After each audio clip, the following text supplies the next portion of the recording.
Digital තාක්ෂණය අතින් ගත්තොත් ඩයලොග් ආයතනය 5G, එයා ෆයිබර්, ඒ වගේම ඩයලොග් ප්ලේ ඇප් එක මේ වගේ විශාල ඩිජිටල් තාක්ෂණික මෙවලම් ජාතියට හඳුන්වා දී තියෙනවා. ඒත් එක්කම අපි හිතුවා මොකද්ද ඊළඟට ජනතාවට අවශ්‍ය වෙන්නේ කියලා. ඒ තුලින් අපි දැක්කා ඩිජිටල් පේමන්ට්ස් ගනුදෙනු ලේසියෙන්ම කරගන්න විදියක් හදන්න ඕනේ කියලා. මේ නිසා අපි අද ඩයලොග් පේ හඳුන්වා දෙනවා. මොකද්ද මේ ඩයලොග් පේ කියන්නේ? ඩයලොග් පේ කියන්නේ ඉතා සරල ඩිජිටල් ක්‍රමයට ගෙවීම් කිරීමයි. මයි ඩයලොග් ඇප් එක, හරි ඩයලොග් පේ ඇප් එක ඔබ සතුව තියෙනවා නම් ඒකට ලියාපදිංචි වීම පමණයි. මේ ලියාපදිංචිය කියන්නේ පියවර දෙක තුනකින් කරන්න පුළුවන් සරල දෙයක්. ඔබ ලියාපදිංචි වීමේදී ඔබ සතුව තියෙනවා බැංකු ගිණුමක්, ඩයලොග් ෆයිනෑන්ස් ගිණුමක්, එහෙමත් නැත්නම් ඊසි කෑෂ් ගිණුමක් ඔබට මේකට සම්බන්ධ වෙන්න පුළුවන්. මේ සම්බන්ධයත් එක්ක ඩයලොග් පේ භාවිතා කරලා ස්කෑන් කරලා ගෙවීමක් කරාම නැත්නම් යම් කෙනෙක්ට මුදල් වමාරුවක් කරොත් ඒක තමයි ඩයලොග් පේ කියලා කියන්නේ. තවත් විශේෂ දෙයක් තමයි මේ ඩයලොග් පේ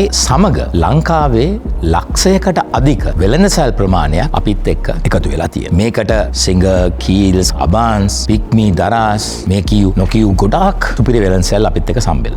ඒ විතරක් නෙමෙයි. අපේ ගම් නගරවල තියෙන කඩවල් 50000කට අධික ප්‍රමාණයක් අපිත් එක්ක සම්බන්ධ වී හමාරයි. තවත් විශේෂ දෙයක් තමයි අපි ගෙවීමේ පහසුව විතරක් නෙමෙයි අපිට දේටලාසිත් ලැබෙනවා. ඒ කියන්නේ මහ ජනතාවට ලොකු ලාභයක්, වාසියක් මේ තුලින් ලැබෙනවා. එම නිසා මම හැමෝටම කියන්නේ මයි ඩයලොග් ඇප් එක, හරි ඩයලොග් පේ ඇප් එක ඩවුන්ලෝඩ් කරලා ඩයලොග් පේ වල රෙජිස්ටර් වෙලා ස්කෑන් කර ගනුදෙනු වලට සම්බන්ධ වෙන්න කියලා.